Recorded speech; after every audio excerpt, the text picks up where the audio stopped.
I do think that seeing his name, people just, they go back to Texas Chainsaw Massacre, and the brand for Hooper, as Bridget Cherry talks about in the first essay in the book, it is kind of associated with that film and misconceptions of that film. So it's gory, it's horribly violent, it's all these things, and it implies a lot of violence that it doesn't show and things like that. And fair to say that Hooper was kind of interested in that kind of violence, but it was not always as explicit as people's memories of that film kind of carry forward. So I'll just say, when my students watch Texas Chainsaw Massacre, the only times I've ever had students ask if they can leave or just leave is in the first 20-30 minutes before anything really happens, because they're upset by the building dread, not by the sort of explosion of violence in the end. So Tobe Hooper came on the scene kind of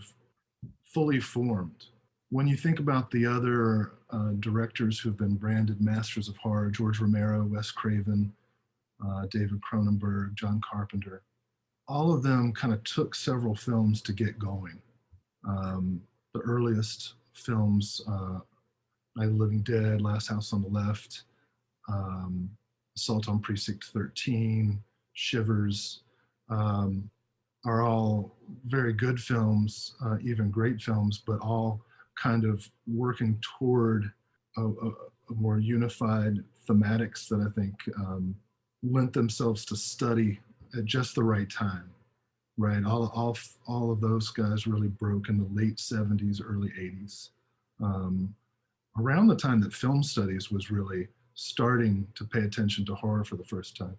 Texas Chainsaw Massacre is 1974, and it's on a technical level about as perfect a film as you're going to see. The editing, the framing, the slow build of the narrative.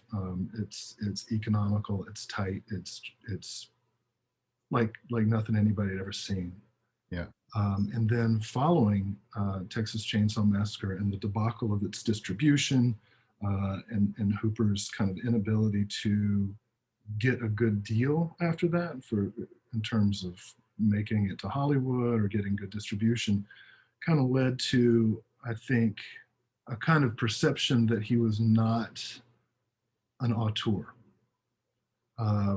But if anybody actually goes and looks at all of his films, they're going to see a consistency of theme, of aesthetics, of point of view.